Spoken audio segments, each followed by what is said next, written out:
on the beach a day earlier than normal because it's the only place to go to read your emails and tweets. We got the whole squad here today. I'm Skeets. We got Tassie. We got Trey. We got Lily. We got JD. Thanks to everyone who continue to send in great questions and comments. Keep them coming. Email us, nodunks@theathletic.com, or tweet them in at NoDunksInc, or use that hashtag NoDunks. Let's do this. You guys were great at sending in short ones this week. You really listened. Listen to how short these ones are. First one. Hey, NDC. With the recent awesome play of second fiddles Chris Middleton, CJ McCollum, and Bradley Beal, which of these guys would you most like to see run a team of their own?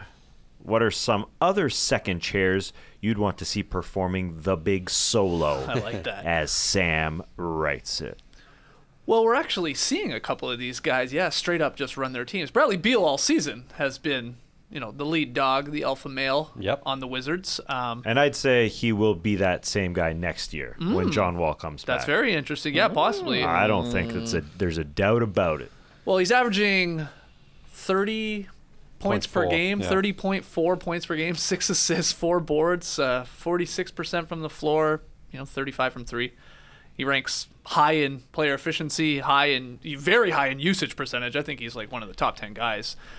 He leads more possessions, finishes more possessions than guys like Giannis and with those guys like Giannis and Luka and Trae Young and stuff like that. He's in that mix, Harden and Westbrook. Like, that's where Beal is at. That is wild. Now, he doesn't play a lick of defense, and his team stinks. Yeah, who else is getting shots? Who else is finishing possessions for him? Right. But I mean, as a lead guy on a poor Wizards team, has them as a top 10 offense, so that is something if you're trying to find something there. But I have a question with Beal. If you swapped Chris Middleton with Bradley Beal, what effect does that have on either team? You know what I mean? Does it make the Bucks worse? Does it make them the exact same, better? And then the flip side of that is Middleton in a role like Beal is right now. Could he do that? To me, Beal has a little bit more dribble drive juice, a little bit more creative powers than Chris Middleton does. Middleton seems more like a number 2, specifically number 2. And to me, Beal's probably like a 1.5. It will be interesting to see what happens when Wall comes back, because that guy's not as effective off the ball as Bradley Beal is. It makes more sense for the Wizards to have Beal be the off-ball guy, but also you need to get him touches because he's obviously pretty good being the number 1 dude. But I think Middleton would probably be surprising as a number 1 guy, and the team would probably still be about the same. I don't think he's quite the playmaker that Beal is, but he's at least, I think he could get to the same stratosphere as a scorer, for sure. Yeah, I think the shooting there and the ability to score is, but Beal's able to create for himself a little better, I think, off the dribble, and he runs through screens and he gets to his spots. And he just feels like a better shooter. I mean, I don't know what the stats say in that respect, but it just feels like he's got a nicer looking shot there. But, I mean, Middleton, though, has really, I believe, accepted that he is a number 2 guy. Like sort of Trey's mentioning there, that you need to accept that your ego is like, you're not going to be a number. No one's going to build around a Chris Middleton, but around a Giannis, this is the perfect guy they need, and he's playing very, very well in that role. Taking a step up from where he was last season, where he was an all-star and a good player, but he's certainly grown a lot more this season. Yeah, I think the Wizards will continue to build around Beal. I think that's really their best direction of winning, and John Wall, I think, is okay with a more mature John Wall will be okay with being a 1.5. They can share. There's other teams in the league that are sharing the lead role, and those guys can do it. My question is, Ben Simmons, could he be a number 1 guy? I'd like to see that. Let's see it. That's more for just like a curiosity perspective. Let's just see that thing go as a number 1 guy, because he wants to be a number 1 guy. It sure feels like everybody does, really. And McCollum right now, just to throw him in here too, he's averaging 33.3 points per game, 8 assists in the 6 games that Lillard's been missing. So putting up the numbers. But, with all these guys, Lillard with McCollum and then Beal with Wall, and then what we saw in the past with Lowry and DeRozan, it's like, it's good. All 3 phenomenal backcourts, but you wonder how far they truly can take you. Building a team around, with all your money for the most part, into just 2 guys that, score. I mean, in most of those instances that are just bucket getters. In the last 5 years, McCollum's numbers have just been incredibly consistent. Yeah. Incredibly. But he hasn't really been close to breaking through for an all-star game either. Like, he's kind of on that periphery. But if you look at Middleton, who's been in 2, Beal's been in a couple and probably should have been in 3, McCollum just seems like he's flying under the radar because he sort of he elevated from like basically a not known player to that star player in that one season, and then he just stayed there pretty much the last 4.5 years. So he's a good player, but I also I'm not sure CJ is a number 1 guy either. Yeah, I don't think so. I think he's a number 2 guy. I mean, it's similar to like, is DeRozan a number 1 guy? Yeah, probably not. No, I mean, like, yes, they are in the sense that they can get you 25 to 30, but But if they're your best player, yeah, it's tough to see them, winning a championship. Yeah, I think most people would agree with that. Okay, so Tass said Ben Simmons as another second chair that you would like to see maybe get the chance to lead a squad. Is there anyone else? I mean, I have actually been enjoying watching McCollum play as he's been the number 1 guy because I feel like he is doing a whole bunch more. He's having bigger rebound numbers. He's having bigger passing numbers. He had a 3-game block. I feel like I've seen CJ McCollum jump higher during the past 2 weeks than at any other time during his career. So I'm a little curious. The Lillard-McCollum backcourt has had quite a bit of time to try and go as far as they can. They made it to a conference finals, and perhaps that's where they're going to top out. So, yeah. If you put C.J. McCollum in the Eastern Conference, he probably makes as many All-Star teams as Bradley Beal does. So send him east. Let's see what happens. Get him on the Sixers.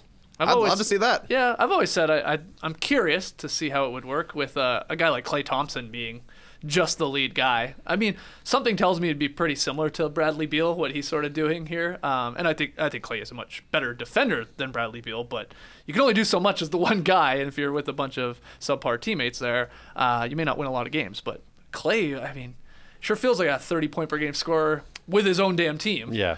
Getting as many shots as he wants. But maybe not. I mean, in the construct of the team and the role that he plays, maybe that's how he gets to the levels that he gets at.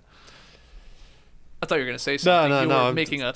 Yeah, I'm agreeing with you. I think that's the thing. It's all about role and system and team and just the luck of being in the right place at the right time. Because remember, the Warriors...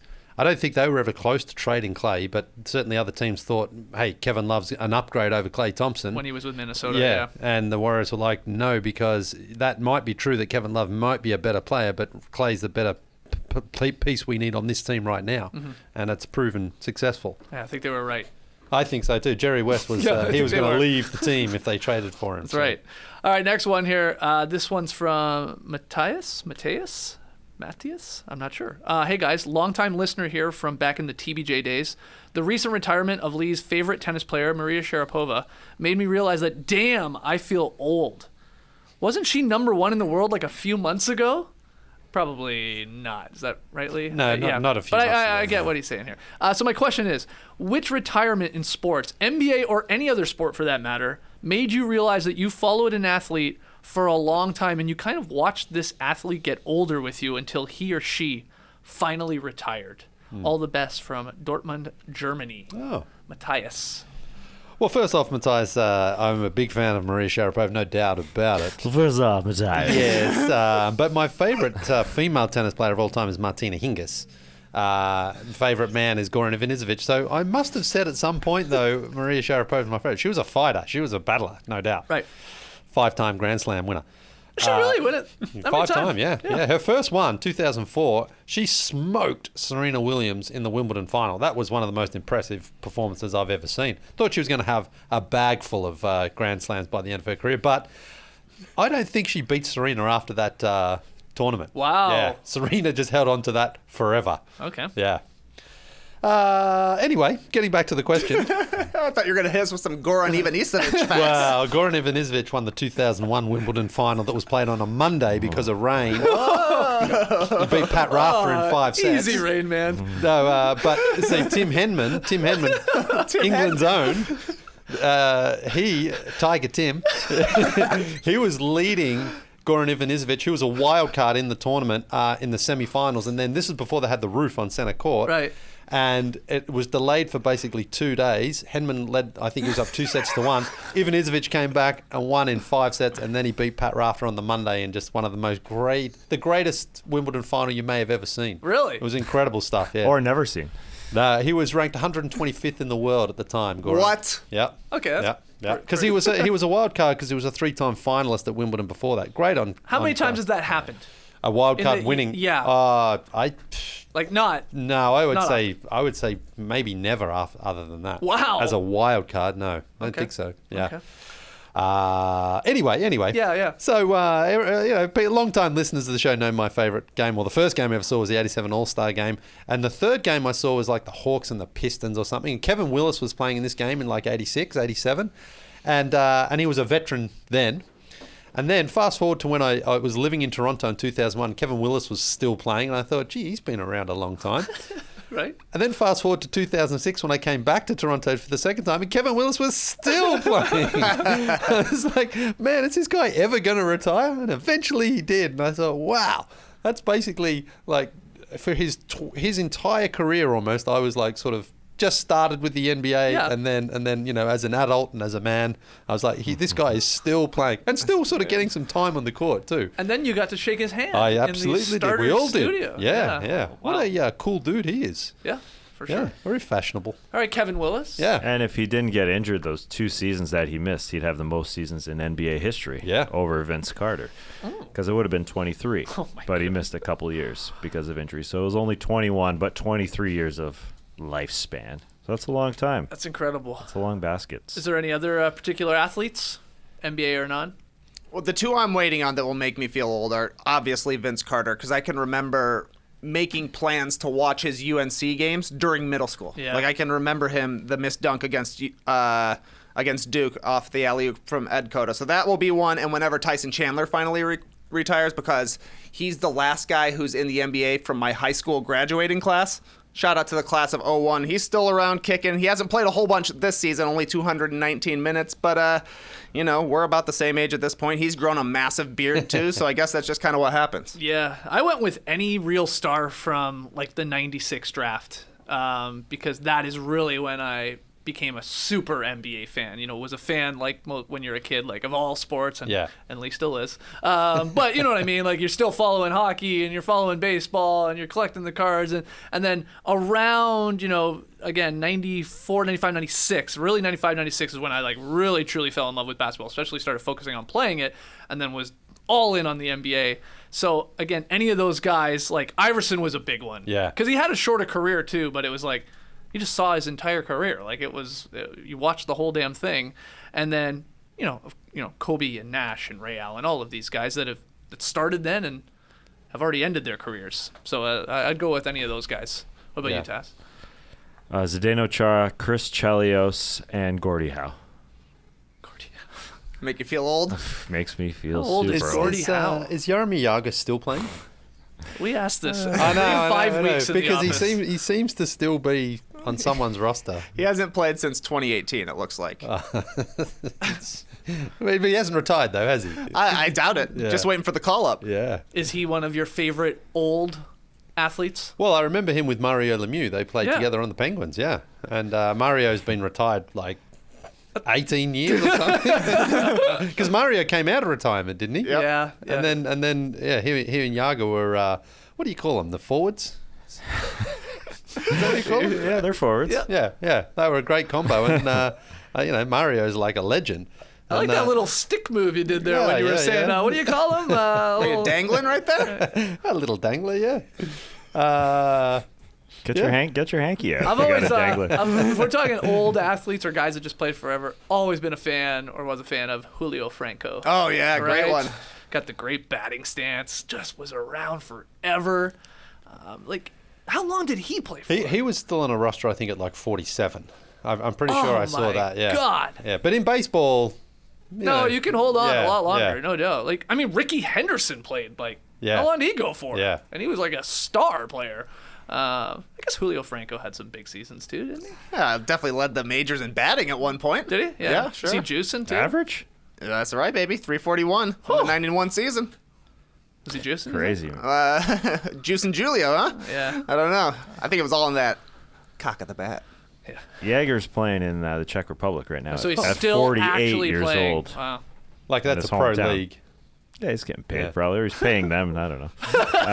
He pays them. So I don't want to stop. Gordie Howe passed away a few years ago. Oh, did he? Gordie. I didn't know that.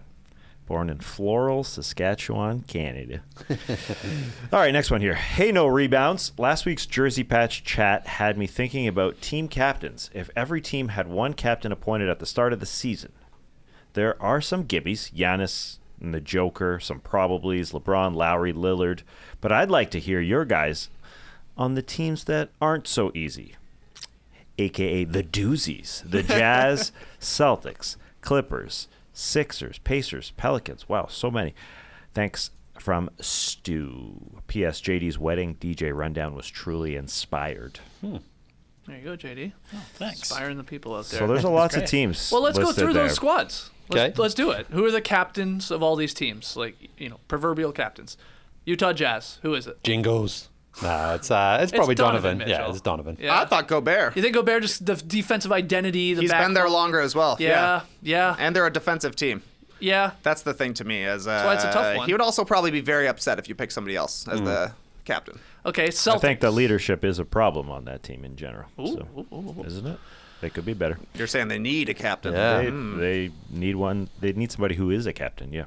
Celtics. Is it Marcus Smart? That's who I got. I didn't think anyone else would pick Smart. I thought they would go Brown or Tatum, but I got Smart. Okay. Yep, for the Taz? toughness. I got Smart. Okay. Wicked Smart. The Clippers. This is a tough one, I thought. I mean, I went sort of like they're going to fight for it. I went like Marcus Smart. I'm going Patrick Beverley, actually. As crazy as that might sound. Same. All right. No way Kawhi Leonard wants to have a conversation at the beginning of the game. Yeah. Kawhi and Paul just don't get it because it's their first season either, I don't think. Okay. So who do you go? It sounds like you're probably going. Is it Sweet It's Lou? not Montrez. Yeah, Sweet Lou. Yeah, I guess it could be Sweet Lou. Coming off the bench, captain. Yeah. I Sure, you can do that. Respected vet. Yeah. Yeah, it's Bev for sure. Okay. 76ers. I got Embiid. Yeah, so do I. Yeah. Ben's not going to like that. No, that's what we were obviously talking about. That's the thing about those two.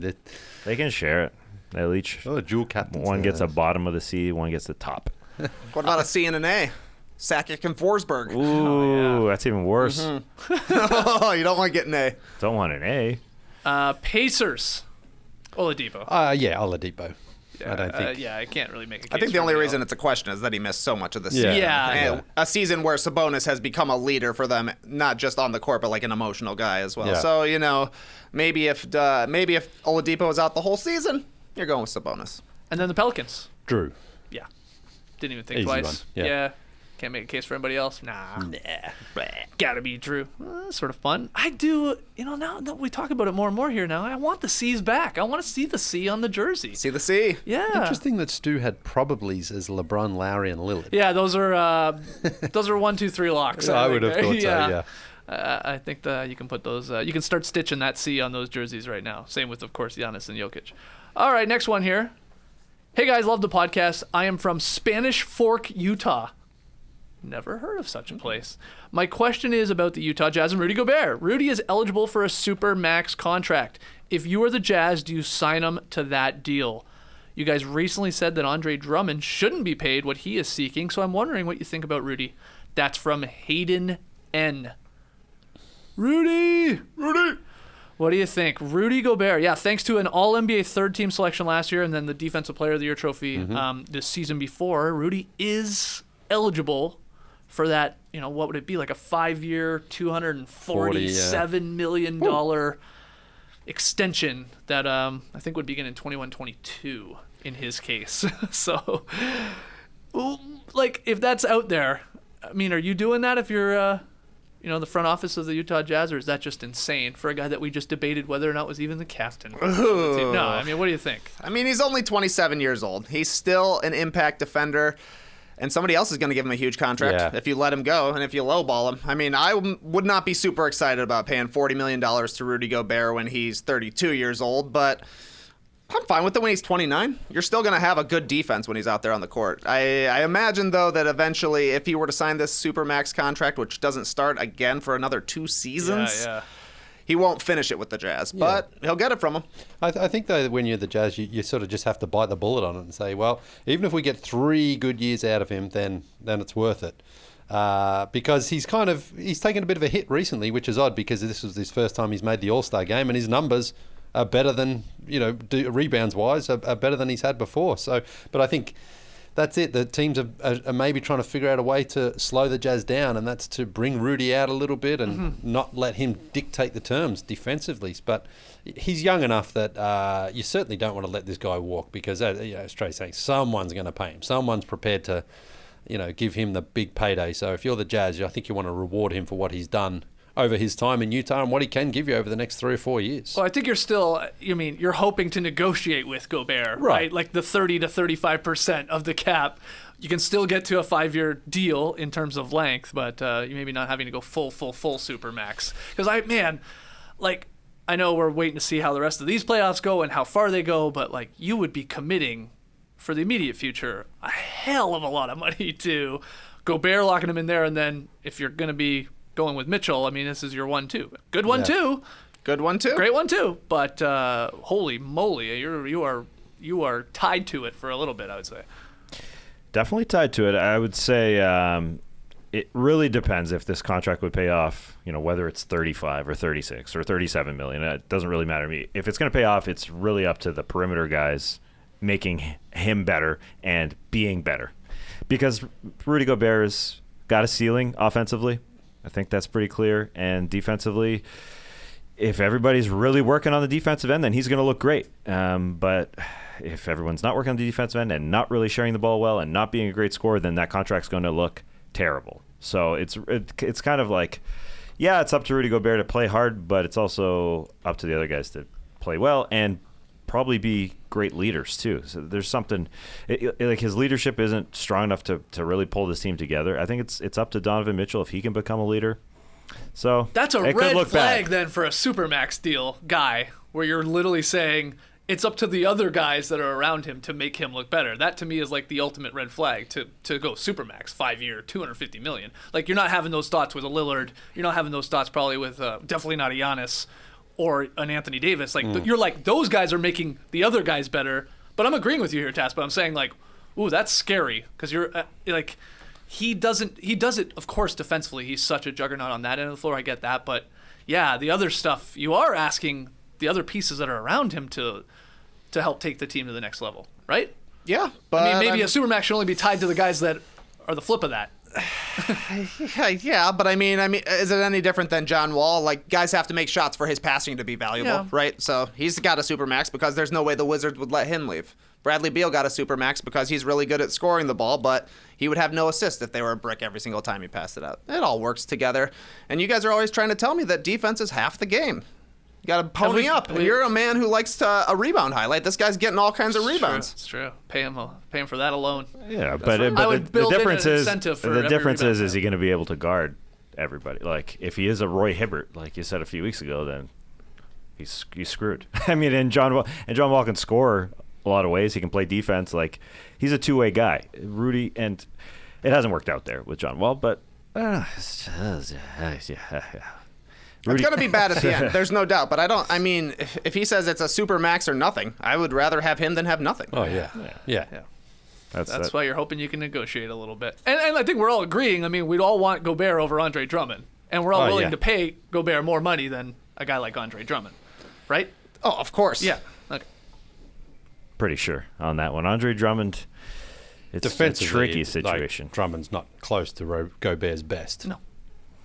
Okay, next one. Hi, No Donkeys. I have a dilemma. The last NBA game I attended, I ended up going to by myself despite thinking it would be weird. It was the Raptors' Game 7 against Philly during last year's playoffs. Yes, I was there for each doink before Kawhi's shot finally fell. Fast forward, I was thinking about going to the Raptors-Pacers game on my birthday this past Sunday, but decided against it because I didn't think any other game will top the experience I had the last time I went. I've contemplated going to many games over the year, but I just can't get myself to do it. Do you guys have any experiences similar to this? Have you ever enjoyed something so much that it has deterred you from doing it again? That's from Andrew in Burlington, Ontario, Canada, North America. Wow, he's retired from being a fan almost by the sounds of it. Yeah, he's like, it is sort of a weird scenario. You're like, you are going knowing there's no way that basketball game that you're going to be attending has any chance of living up to what you experienced in the Game 7 Sixers-Raptors game. I mean, it's true. But that's a weird way to go about life. I mean, it's like you could have an amazing burger and go, this is the greatest burger I ever had at the time. But what, you're just never going to have another burger again? Because there's the worry of it not living up to it? Still a good burger. Andrew's living in the past, man. Move on. Yeah. It was fun seeing it. You might see something more exciting next time. You might not see a Game 7 4-bounce winner. You might, but maybe you choose, I'm not going to this game. Somebody scores 101 points. You never know. Congratulations, Andrew. You blew it. You Stop living in the past. Move on to the next. Get back out there, Andrew. Get back out there for sure. Go see the Raps. They'll surprise you. You're going to love what Chris Boucher and Terrence Davis are giving out there on a nightly basis. That was no sarcasm, by the way. It sounded like sarcasm. But do you have an answer to this? Like experiences where you have been maybe a little worried? Like, wow, that was so awesome. That was so good. It's like, I don't know if I want to even do or whatever. Try that again. Axe throwing. We went axe throwing. I threw a bullseye my very first time. Beat you guys. Never going back. You're never going to go try it again? When am I ever going to have an opportunity to go axe throwing again? Someone to ask, I'll be like, I already mastered it. Okay. 1 for 1. Sure. Go out on top. And it's once you've done it, I guess you don't really have to do it again. Something I'm going to be missing, I don't think. No. You know? Yeah. I'd rather have like a low-key axe throwing with my own personal axes, my own personal tree. And then it's just, chopping. At that point, you're just chopping wood. Yeah, I'm with you too. Which is kind of fun. Yeah, chopping wood. Yeah. It's one of those novelty games. There's like novelty games, axe throwing. Yep, this is exactly what I was just gonna say. You're right. Yeah, throwing a football at bowling pins. Yep. There's a thing. And what I would want to do with that is you throw axes. Okay, go do it. It's fun. Yeah, we're all agreeing it was a lot of fun. It's unique. It's a novelty. But then I'm with you, Tass. I want to, instead of just go doing that again, I want to go do the next novelty game. So I've done the throwing footballs at bowling pins. Ooh. Again, fine, fun.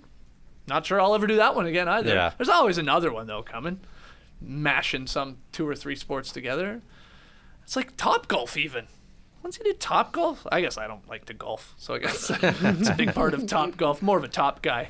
But that even, you're like, okay, this is fun. It's like, I'm not jonesing to go do it again. It's just an experience once, and then you're on to the next thing. Yeah, I've been Top Golf a few times. Humble brag. But I don't really play any of the game. I just play you're at a driving range. Yeah, but there's different games within that. No, I know. I just like to sort of just smash the 20 balls and see how many points I can score, and that's it. Like, I don't want to play any of those other games. Do you enjoy it more than a driving range, though? It's not much of a difference outside of just trying to put it in these arbitrary pockets. Probably not, because it sometimes frustrates you at Top Golf, because if you miss one of the markers, it just gives you no points. You're like, well, I just hit that 180 yards or whatever, Oh, big swinger. You're like, come on, give me something out of that. But they say, no, didn't hit the marker, so you don't get any points. I'm like, okay. Right. Are you a good golfer? No, all right. Not bad? Yeah. Dad's a really good golfer. Dickie. Yeah, I've taken my boys up to the driving range, though. They love hitting the balls out there. Well, like you are robotic at the free throw line, and I feel like you can translate that. Like we've seen with a guy like Steph Curry, that skill of just being where you can be so repetitive. Yeah. In not only always saying big beautiful bodies. Speaking of big beautiful bodies at Top Golf, did you see Mike Stout? No. Mike Trout. Mike Trout. Mike Stout. Delicious beverage.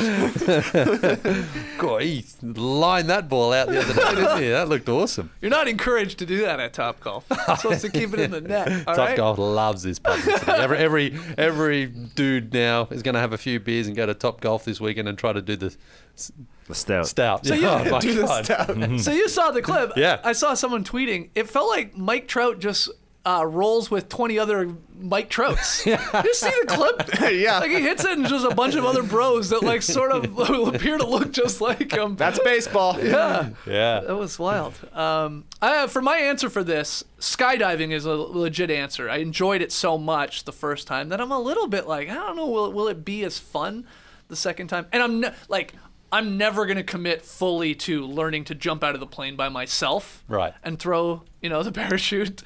I'm just not paying the money. I'm not into it that much. I'm not getting to that level. But I just wonder, like, doing it again, a guy attached to my back. Will I ever find a guy that I enjoyed that much attached to my back? You got as the first perfect time guy. in BC. Yeah, he was a super light guy. He was he was pretty tiny too, and so we just caught a lot of wind. Like once the parachute was deployed, we were up forever. It was crazy. because there's just like we're just veering around. It was super fun. Like a hot air balloon. Yeah, but I'm not probably doing it again. Yeah. Next one. Here we go. What's up, no drunks? We all know Mike Stout. We all know certain awards have a certain bias baked in. My pet peeve is that the Defensive Player of the Year often goes to a big man by default, and I feel like smaller players, especially guards, rarely get any love regardless of their impact. So my question, which smaller players do you think should be in the running for Defensive Player of the Year this season? Or which guards are simply underrated defenders? That's from Micah in Perth, Western Australia. Wants the guards to get some love for DPOY.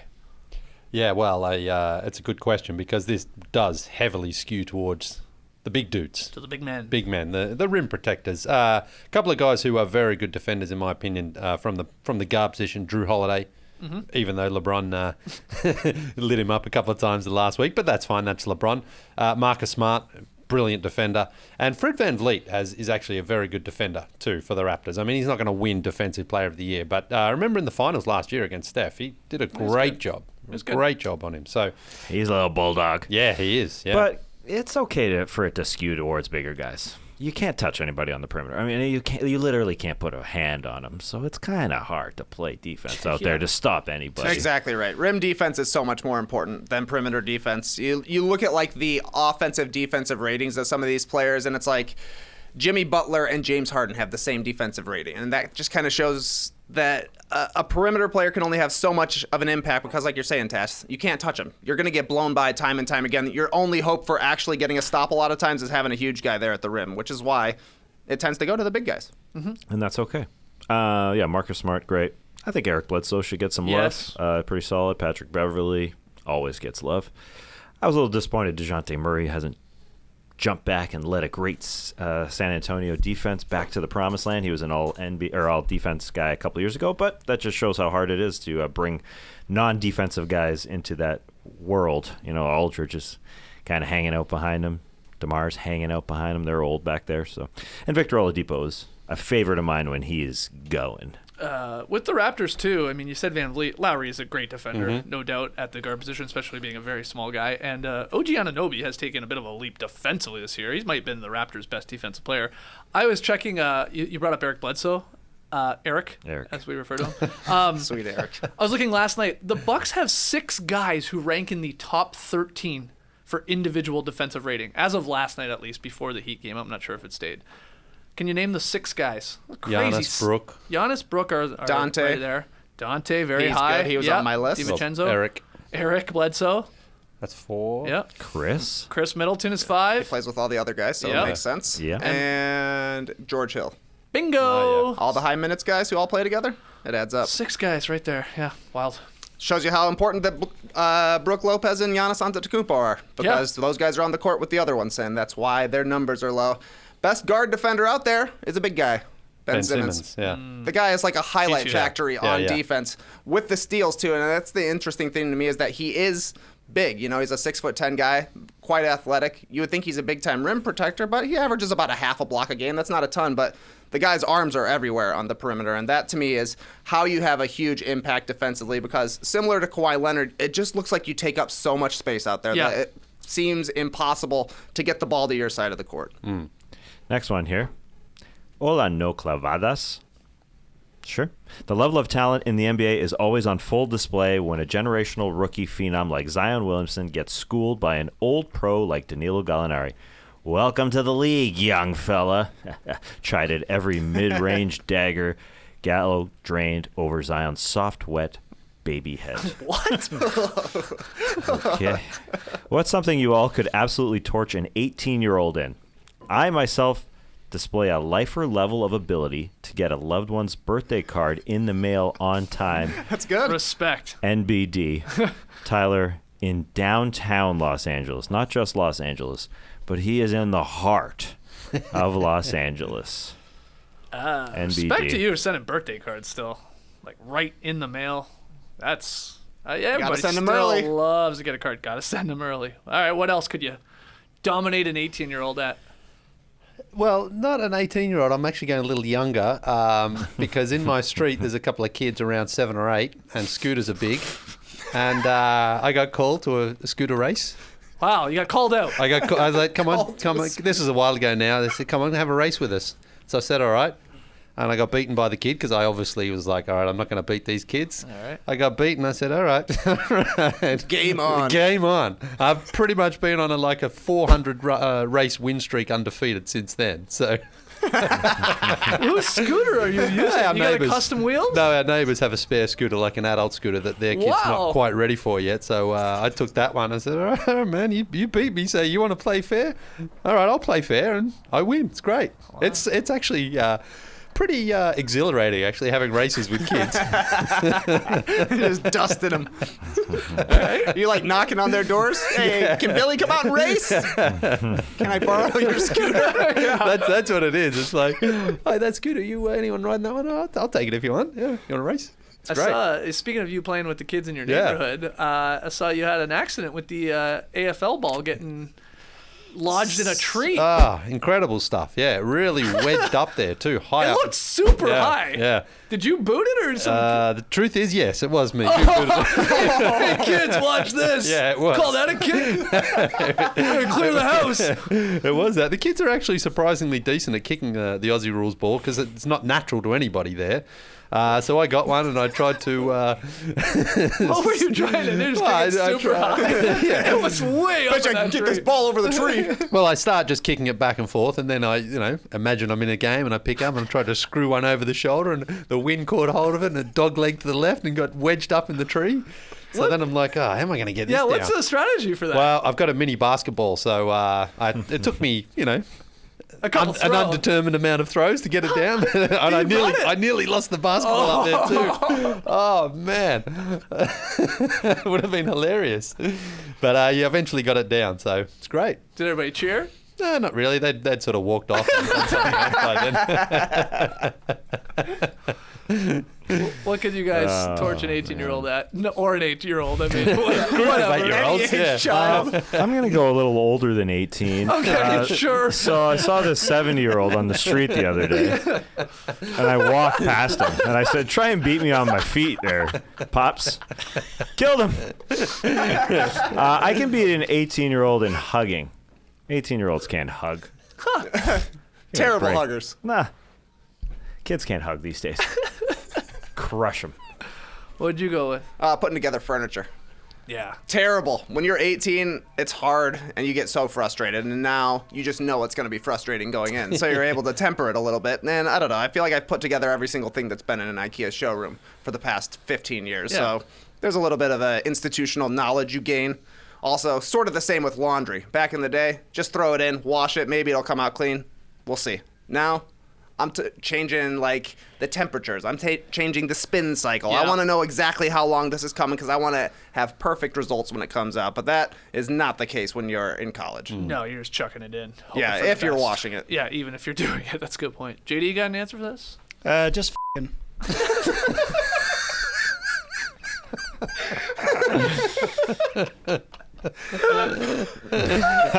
You've improved a little since you're 18? Yeah, I've gotten pretty good at it. Oh, yeah? Yeah. Prove it.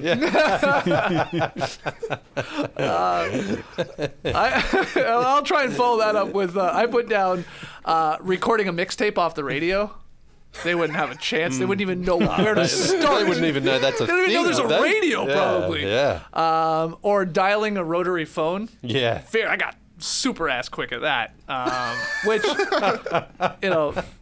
is frustrating now. If you've ever come across a rotary phone, you forget how long it takes just to dial a number. You don't want nines and zeros. Oh man! Or did you think of that because there is that viral video of two guys given the task of trying to figure it use out? a No, I rotary didn't see phone, that. and they're very confused. They're probably about 18. And then I also put any Sega Genesis video game.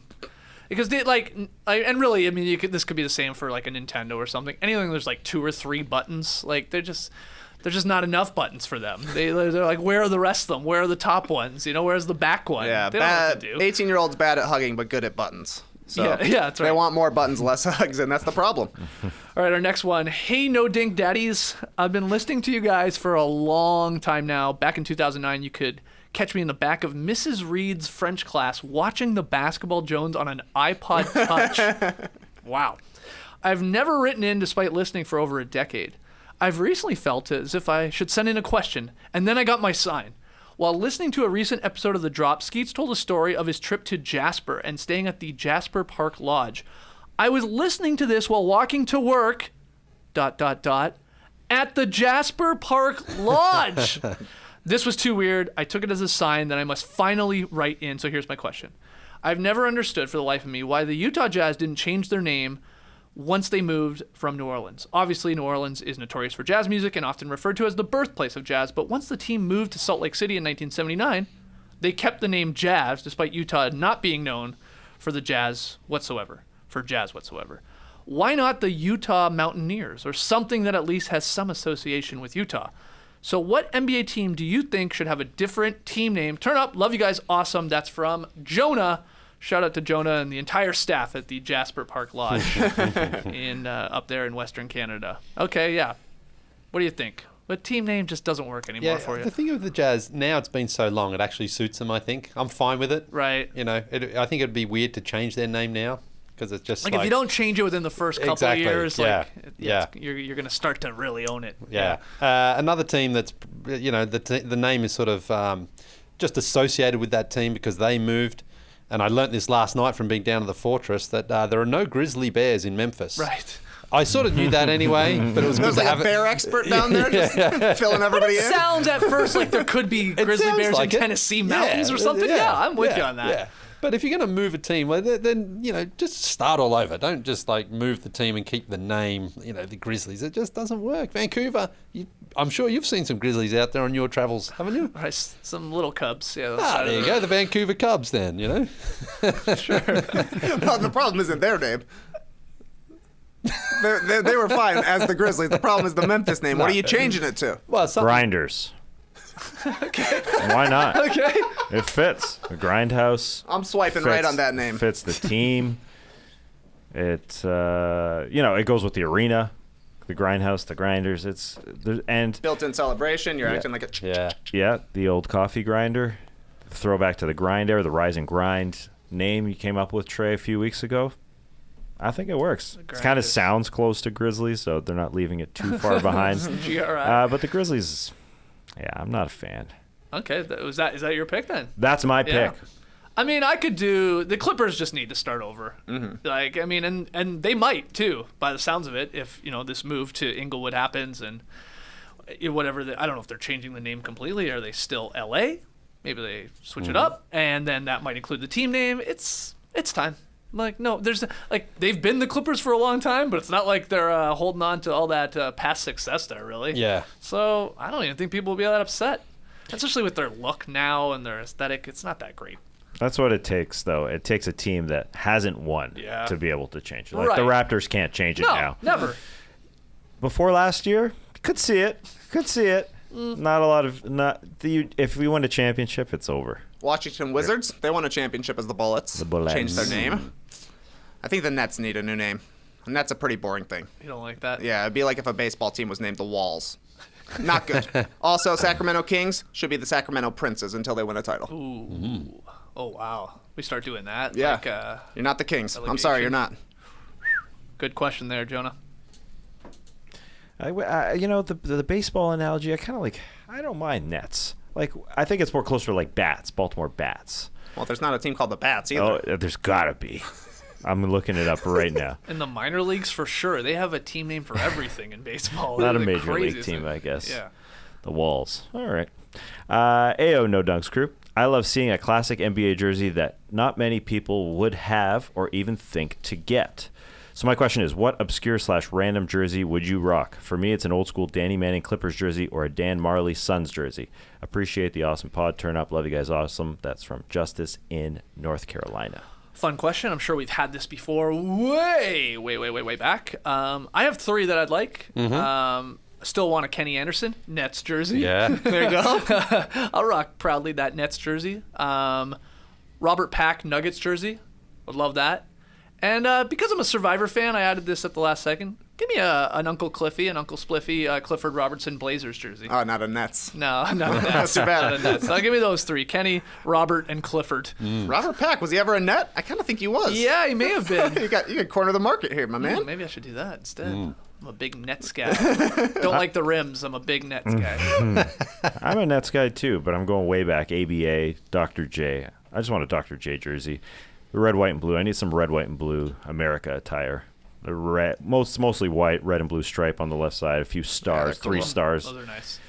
And I kind of wanted to say Dr. J instead of Irving, but I can go either way. Oh, on the back. Yeah, Oh, wow. Wow. Custom. Yeah. You could do it.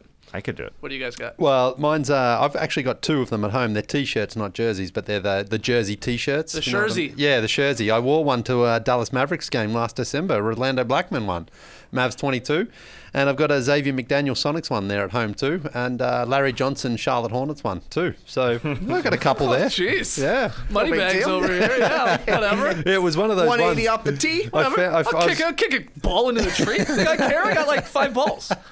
I was Googling something last year. I can't remember what it was, and that's when I found those shirts, and it was like buy 4 for the price of 1 or something like that. So I was like, all right, give me X-Man, give me Larry Johnson, Rolando, and then a Akeem Olajuwon.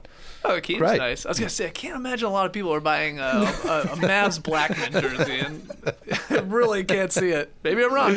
Well, I actually I sent that to Rolando when I got it, and he said, "Where'd you get that from?" Yeah, So see, he's like, what the hell? They make these? Who the hell's buying these? What are you going with? My weird jerseys that I pull out from time to time. Anytime there's a world tournament and Serbia is playing, I have a Miroslav Radulica Bucks jersey. You're not seeing that one on the No. streets too often. One but of one. My favorite one to wear, like an actually cool jersey, is a Jason Williams Kings jersey. Champion edition back in the day. Whew, 55 for a guard. Pretty cool. How many jerseys do you have? I've trimmed down the number Yeah? recently, but I probably got like 30 jerseys around the Wow. house. They fold up really small. Yeah. And they're all in one thing, so once it's jersey season, I pull out the drawer and see what's going to be in the rotation this week. Great going to the pool. Yeah, and we're here in obviously stupid hot Atlanta during the summer months. It's tank top season down here Exactly. for like 7 months. Does that include the 5 Taco All-Star jerseys? I definitely have my full collection of Yeah. those. For whenever I buy a house that has a man cave, Yeah, I'll you frame frame 'em. them. Hell yeah. Yeah. How many jerseys do you have then? Not that many, Yeah. actually. I've had a few over the years, but they haven't all survived, oddly. But, yeah, I'm going to have a look tonight. Okay. What do you mean? wear You a just jersey? lost them, or they disintegrated? There's a Jason Richardson Warriors jersey somewhere, but I don't know if that's still around. Okay. And I had a Vince Carter Raptors one, and I don't know where that is Can't either. find it. I just thought of them. Devastated. Okay. Next one here. Hey guys, Tass said to keep it short, so my question is, what is one thing that fans do while on the Jumbotron you dislike? For me, it's that same goddamn Fortnite dance the kids do. Thanks. It's from Michael, all the way from Romania. And he did right. You can now add Romania to the No Dunks fan map, which I think should totally be a thing. Great idea. Damn great idea. Great. It's an awesome idea if we could figure out, obviously we just make it a cool website even, that you could tag where you're from as a No Dunks fan, but there would have to be like some IP Verification. tracking. Yeah, Just because yeah. you just wouldn't want people, just being jerks and saying they're from None of it. Yeah, Yeah. exactly. It'd be cool if you could actually map it. Somebody out there that knows how Hopefully- to do that, talk to us. Hopefully you were listening last week's show. The first question was from a guy stationed in Bucharest, Romania. Damn, that was Co- embarrassing. Come on. I guess we won't be adding that. Sorry, Michael. Sorry, Michael. But good question. He's he's yelling at the clouds here a little bit. He's not wrong. I mean, Not every wrong. kid is doing the Fortnite dance, some version of it, when they're on the Jumbotron. So what else maybe angers you like that?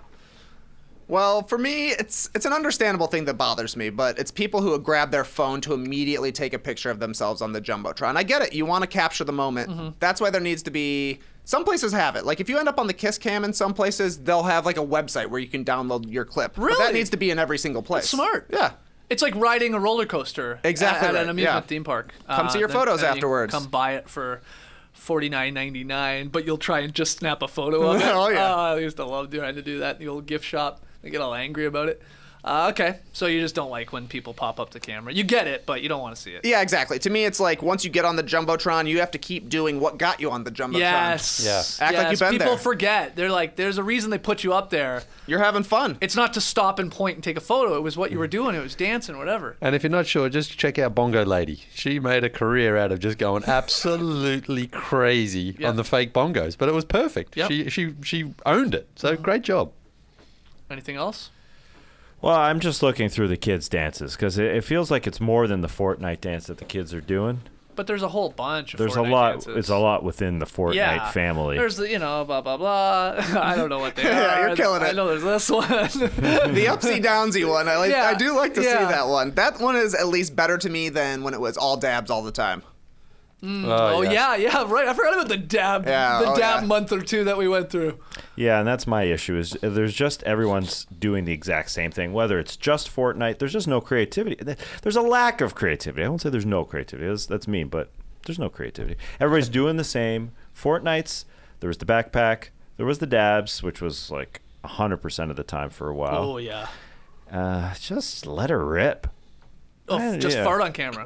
Yeah. That would be funny. I mean, I don't know if it would play on the that's the Jumbotron, but it would be problem. very funny for your local audience at least. Yeah, carry a match. Okay, now that would be awesome. Yeah. Blue flame cam. That sounds good. Sure. The Blue Flame Group. Brought to you by Blue Kingsford. Flame Group. That's better. Who's a member of tonight's Blue Flame Group? And you just your buddy holds the lighter and you try and fart. Put it up. Or it's even just like a fake lighter that's up there. And Oh, you have to yeah, turn yeah, around yeah, and yeah. angle your booty next to it, and Yeah. then it like shoots off the flame on its own. Hey, that's good. Call us, Hawks. We got an idea. That's a great idea. Everything comes back to Jim Carrey and Dumb and Dumber. Next one here. Dinks, longtime casual fan, but have become a daily listener just over the last year or two. Show is brilliant, and you guys crank out a tremendous amount of chunky content with silky smooth consistency. However, I feel that you guys really missed a tremendous opportunity to discuss Nora's dad's shoe slippers. Okay. This is Skeet's Yep. better half. Her dad's shoe slippers. A couple weeks back, Skeets casually mentioned that Nora's dad cuts off the toes from his old sneakers to create slippers. No, I didn't say that actually. Cuts off but the back. yeah, exactly. It was he cuts off the back of an old sneaker. That is much more like a slipper now. Yeah. It has nothing to do with the toes. The Yeah. toes are intact. There's still a shoe form up there. Yeah. But anyway. Then it wouldn't be a slipper. Yeah. Yeah. My mind was completely blown by this progressive dad fashion trend, but I was sorely disappointed when the cast just moved on along briskly to resume a discussion of something less incredible, albeit still entertaining. In lieu of an extended discussion about Nora's dad's other ingenious fashion choices, what are some embarrassing dad-like fashion faux pas you guys have committed? Keep up the great work. Adam R. Jones, Esquire. Oh. Yeah. So Adam, again, it's the back of the shoe that he's cutting off or cutting open. The heel is gone, right? You don't need a shoehorn to put on the shoe. You don't need to undo the laces because it's a slipper now. You're in, fine. and you're gone. And it's a great idea. It is really, truly a brilliant idea. No doubt. And I do think that if he were cutting the toes off to let him breathe, I think we would have stopped at that. I yeah, think we we're would have been like, what? Yeah. Because then you're making your own sandal, which, Yeah. go for it. Yeah. I mean, take it to the next level. Why not?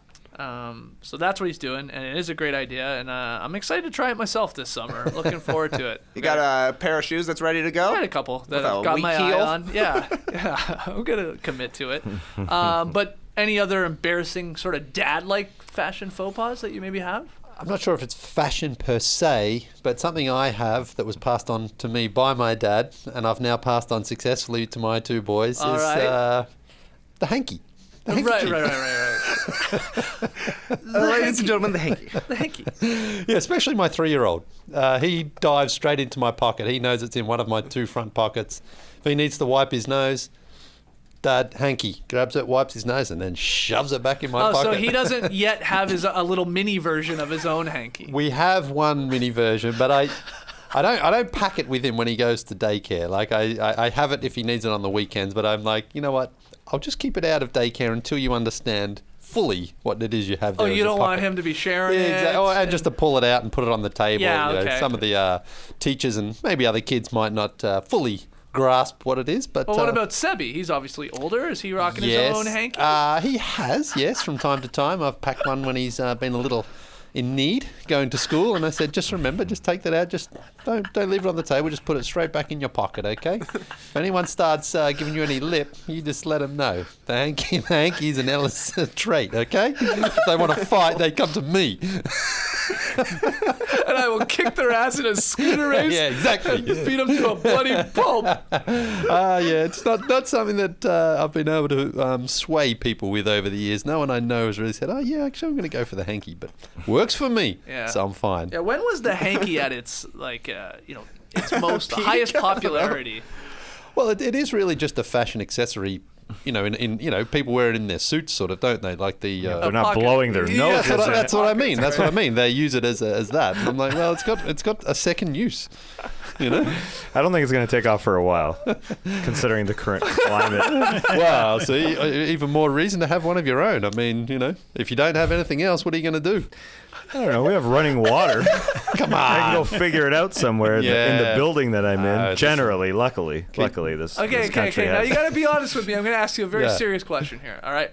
Have you ever found yourself in a public restroom where you didn't realize there was no toilet paper, and you go, I got a hanky in my pocket. Maybe I just use the hanky. No, I've never done that. No. Liar! No, but one day when I was a kid, about, I don't know, 14 or something, someone did ask to borrow my hanky because they needed To wipe their butt? No, to blow their Oh, nose. hanky stanky. To blow their nose. And he grabbed it and he just blew the biggest snot into my hanky, and I was like, keep it. Okay, keep it. It was, I still remember it. I'm like, oh God. What, did he show it to you? No, I heard it. And he's like, can I borrow it? And I'm like, sure. And then he blew into it. I'm like, oh my God, that's gross. I was expecting a medium size. I was expecting maybe like I don't know what I was expecting, to be honest, but yeah. What would you have accepted? I know. Was that dry? Like, maybe he was just going to, like, dry his hands a little bit or something. Like that, you maybe would have taken back. But that hanky, that was the last day we had together. Was it a good one, too? No, Do you have favorite hankies? Like, is there a hierarchy to your hankies? Not really. You don't have one that you'll take to a wedding, one that you'll take to a I'll pack a couple for a wedding, but I will iron it before the wedding. Wait. Where are you putting it? In your pocket? In your pocket, yeah, because hopefully you won't use it, but you certainly don't want it bulging or anything like that. Oh, you're trying to flatten it. Yes, Okay. yes. You should Yeah. travel with like a waffle maker or like a sandwich maker that can press it really quick. All right. So the boys, are they going to get their own hanky first or a cell phone first? Hankies. Hankies. Monogrammed. That's a good idea. Maybe. Well, you don't have a monogrammed hanky? No. Oh. Well, that seems like something you should have. Let's put it on the Christmas list. That's a good idea, Phil, that's a man. good idea. Yeah, I like pure hankies.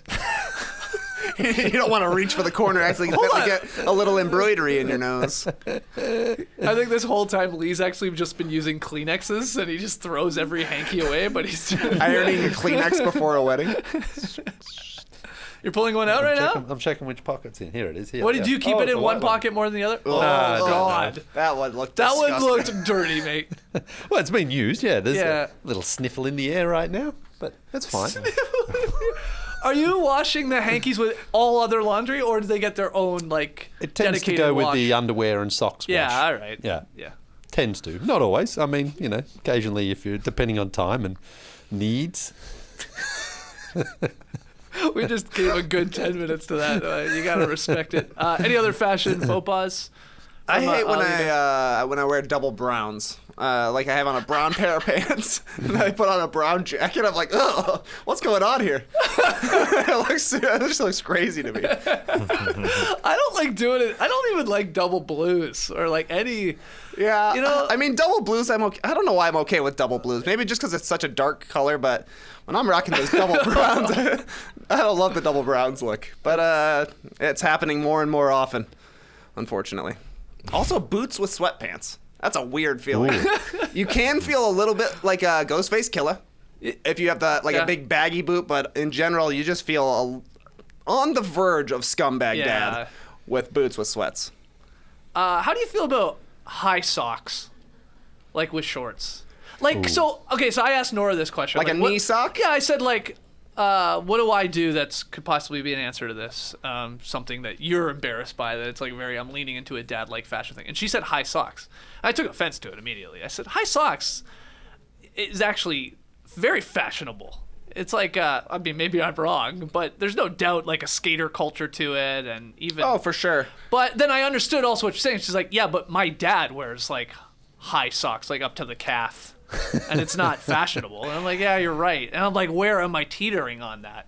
Yeah, It's a but tough her call. dad is a fashion genius. We've Yeah, I already know. established I that. know. So, okay. So it sounds like you're siding with me a little bit on this. Oh, 100%. I wear high socks all the time. Mid-calf, I mean. Yeah, that's what not I mean. wearing Not knee to the- socks. No, not Yeah, knee yeah, socks. Mid-calf. Oh, mid-calf, that's my go-to sock. Yeah, I know. Good for everything. But I mean, you're right. Yeah, she's right. A dad will wear a sock. Yeah, that's sense. all as well. But I mean, it's tough to go wrong with socks to really botch it. I realized not too long ago at one of our pickup runs, everybody wears fairly high socks now. There were maybe a decade ago, and I was one of them. I was wearing low socks. No shows. Yeah. Oh, yeah. Hooping, right? I played a That's game in gone. high school with no socks on because I couldn't find no-show socks, and I just didn't want to have any socks showing. I was the same way. I wanted no-show socks all the time. I think I held on to it a lot longer than most people, because then I started realizing, like, everybody's rocking socks now. Everybody. And now I'm right there. Wear your socks like no one's watching. I think that's what people are doing out there. People feel like they're not being judged on a basketball floor, so they can just wear them to their liking, which is fully extended, right? Like And socks have that's become such to a the full fashionable height. part. Don't scrunch them. No, Don't scrunch. that means you're embarrassed. Yeah. By your sock. Right? Get garters for them. We You should know, start- those old-timey... Yeah. Like playing basketball, though. Yeah. That's a pick and payoff right there. You Show up gotta to your- play your next run in Sock in garters. That'd be awesome. Dressed like a 1940s basketball player. But you got to do it with the no-shows ones, because those are the ones that drop on you. Those are the ones that you can sometimes they get a little too bacony around. You've washed them too many times, they'll start slipping down your shoe. Right. So the garter is slipping into the shoe Yeah, itself, just yeah. holding it in place. It's like clipped on the bottom of your foot. Okay. I like it. What about you, JD? Is there anything? Yeah, I have a real penchant for cargo pants. Yeah, It's you a do. real weakness of mine. I love them. I love the pockets. And I'm proud. Very proud. Do you get blowback from either your wife or your kids? Like, No, not really. no. Who are they to talk? Have you seen them? The way they dress? I'm the best looking person in my house. I mean, best dressed, not best looking. Best dressed is what I meant. We know what you meant. Are you carrying anything in those pockets? Or Oh, yeah, sometimes, yeah. Like Well, what? I got like reading glasses I have Yeah, to carry yeah. around now, and a phone and a wallet and all that. And when I'm not wearing my cargo pants, I have like my little satchel that I like. But sometimes you just like to walk around unencumbered, except for those massive pockets. So you can barely walk. You got 20 pounds on each side. Yeah. Great question, Adam. A few more here. Hey, Stinky Dinkers. As a Portland native and diehard Blazers fan, it pains me to write this, but I think it's nearing the time for us to lay the Blazers' playoff hopes to rest. The injury bug is a cruel mistress, and she waits for no man. That being said, I found myself in an interesting position. The Blazers haven't missed the playoffs since before I was really a fan of the league, so I'm finding myself needing to find a plan B team to root for. For me, I'm going with the Mavs in the Western Conference and the Raptors, in the East. I want to know, what are your plan B teams that you'd root for if your team wasn't making the playoffs? Sorry, Trey Kirby. Obviously a Bulls fan. Take me home, Clipper Bros. That's from Shelbs. Funny timing with this, because we just talked about on this morning's podcast how we didn't include the Blazers in one of our polls of which team you'd like to see win the 8th seed in the West. But I guess Shelbs is ready to say goodbye to his Blazers playoff chances and wants to know, who maybe you in a plan B scenario would be rooting for. So, yeah, Trey, obviously being a Bulls fan, do you have a second team? I'll root for the Raptors with my buddies. Okay. There's no doubt about it. If you have adopted a home team for, like I moved from Chicago area to Toronto to work with you guys. So, of course, I adopted the Raptors while there, and that's stuck around. So I'm happy to root for them. And I'm also good with rooting for players who used to be Bulls, like Jimmy Butler. I'll be rooting for Jimmy Butler come playoff time. Those are my two strategies, basically. I think the Sixers is a good backup. Why, do you ask? I say because I think everybody in their fan base believes that they can go far. So there's enough confidence there, but also you're not falling too far if they lose. Because there's also the realization that maybe we're not that good. So I'm just managing my feelings in this instance, really, is what I'm doing with the Sixers. But that's interesting as a Raptors fan. I mean, that's same division right there. Sixers reps. I forget that they're in the same division. I know, sometimes. right? I'm the only one that remembers Hanging that out anymore. in the Atlantic, are they? That's exactly right. I guess they're not really rivals. So I can't even convince myself they're rivals. I'm a fan they of just the league. played, I guess, in last year's amazing playoff series. But I'm a fan of the league. that's I got a Sixers hanky in my pocket, and another one's giving a high five.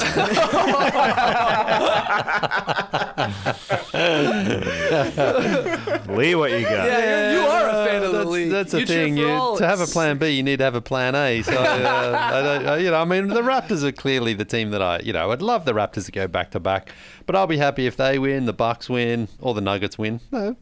I'd be happy with any of those three teams. I wouldn't be upset at really even anyone who wins. Even the Nuggets is an interesting I'd love to see addition to that mix. I'd love to see big sweaty Nikola winning a championship. I think that'd be great. Nicola. I'd love to see Jamal Murray go deep into the playoffs too. I think he's going to be a very good player. Like Jamal Murray. Hey, I'm in on that. Yeah, I'm cheering a lot of the times for Canadian guys. So I'm going to go with a Western Conference team. If I was picking one to actively root for, give me OKC. I'm going to cheer for the Thunder because I would love the idea of, if Chris Paul could somehow, get this team to win a playoff series, which Westbrook obviously struggled with after Durant left. That would be pretty cool. Maybe he can just do this somehow sort of miraculous run where he has like this sort of ragtag bunch of guys who everybody was ready to write off. Everybody was ready to trade half of them, and they go on a run. It's not likely that it's going to happen. It's very difficult to win as a lower seed in the NBA playoffs, but I got Shai Gilgeous-Alexander too. We got a bet going that Shai Gilgeous-Alexander will be an All-Star in the forthcoming 2 years, right? And one of the next 2 years. So getting into the playoffs, putting up a great performance, that would sure help his chances There's no doubt. of getting selected in either next year or the year after. OKC is my plan B after the Raps. But you make a good point. You should get one piece of plain NBA gear just to root for the game. I'm just supporting the game here. I have an NBA sweatshirt. Yeah, you got an NBA sweatshirt. Yep. Lee has his pair of giant NBA jeans that he wears, covered in patches. Yep. Everybody's got something. Yep. You got to pull a Rob Lowe. Yeah, it feels like we got a bunch of NBA gear in our final year at Turner last year with just NBA logos. Or I'm just thinking of hats. I've got a red NBA logo hat. Oh, yeah. I remember those showing Pretty up. cool. Do you ever wear it? Sometimes. Nice. It's a nice flex fit. That's a true Rob Lowe move right there. Oh, yeah. Oh, yeah. If you show up at a playoff game, Taz, make sure you just straight wear the NBA hat and wear does somebody have just an NBA jacket? I've got a jacket. You do. Yeah. Someone's It's like a got to Letterman wear the jacket. hat and the jacket to an NBA playoff. You look like a referee wearing that, Yeah. like right before warm-ups. All right, final one here. Quick one. Will JD change his Instagram handle, and I guess all his social media handles, to No Dunks JD? That's from Lachlan R. Because currently, they're starters JD. Yeah. Well, I'm verified on Twitter, and I don't want to give that up. I don't want to give up my blue check mark. means so much to you. It means a lot. Well, celebrities take me more seriously. Yeah, fair. I'm followed by Barack Obama, but you know, Wow. and I have no idea why. Yeah. And I didn't even know I was until I ran into this woman at the supermarket. And she was like, very impressed with me because she's like, "You're followed. Did you know that Barack Obama follows you on Twitter?" Serious? Yeah. So she knew who followed you? Well, because I guess on your Twitter profile, Yeah. it says who follows you, and Oh, so she had looked you up. I guess she looked me up. She was creeping on me. Yeah. Like in those cargo pants. Probably. Got Barack in one side of those pants. And Gordon Ramsay. in the other. No wonder your name dropping all these names. Got to keep somewhere to put them in the cargo. That's exactly right. And it's all thanks to my blue check mark. So. The good thing is, JD, you only follow 608,000 people. Yeah, I know. Who, Barack? Yeah. Wow. Yeah, but how many people follow him? No, 113 million. So great there ratio. you go. Yeah. That's a good ratio. No, I know. It's great. I'm jealous. I'm super So jealous. you're worried about changing your Twitter handle, especially because you lose the verified blue check mark as soon as you do that. That's right. And maybe not easy to get it back. I have no idea. As no dunks, JD. Yeah. I have no idea how I got it in the first place. So I assume NBA TV had something to do with it. Well, maybe it was Barack Obama. Yeah. Maybe. It's like, I like what this guy's tweeting out here. He's got some great points about idling cars, and I think I'm going to make a call to Jack. Let's call him up. Hey, Jack, it's Barack. Gotta verify him. Was this person you just met in the produce aisle, or she knew you from beforehand? No, I knew her. okay. She was a parent at my kid's school. Okay. She just knows So your she's stuff. creeping. She's creeping. Yeah. She's definitely creeping. So you're never changing. I'm gonna change it, I guess. I mean, on the other hand, who cares, right? Yeah, and it's still a word. Starters. That's true. Yep. Did Matt change his? No, I was just gonna look that up. I don't think Matty O has dropped the starters. No, he's Yeah. starters Matt. Yeah. And I think it's the exact same reason. The guy's trying to make it in L.A. That's right. You gotta help. It's gonna help your case to be It's verified. not gonna hurt. I mean, look at the cautionary tale of Amir Blumenfeld, who was verified as Jake and Amir, switched his name to Blumenfeld. No check. Ooh. How's he sleep at night? He hasn't. He's got a lot of tweets up. Wow, Matty O, looking at his Twitter account right now, at Starters Matt, which he's of course kept, he has still kept the Starters banner, image banner, I guess, whatever you call that. Oh, yeah. Wow. Maybe he's nervous. He doesn't want to even change that. That might lose his verification, Oh, Probably not. Probably not. I guessing he has no idea it's still his image banner. Yeah, he's a tweet deck guy, so you never see that. Maybe we should send him a no dunks just to Change it up. Well, yeah, we should send him one. That'd be kind of us. Yeah. Guys, thank you as always for sending in your crazy NBA and non-NBA questions and comments to nodunks@theathletic.com. Keep them coming. Tweet at us at nodunks.inc or at startersjd. Any questions that you have, or use the hashtag nodunks. And we'll be stepping on the beach, of course, next week. So get those cues in now. You heard it here first. Have a great time. Turn up. Love you guys. Awesome. Thanks for joining us. And I just found this out. Porter Airlines follows JD. Wow. See? Free cookies for you. Embrace the day, people.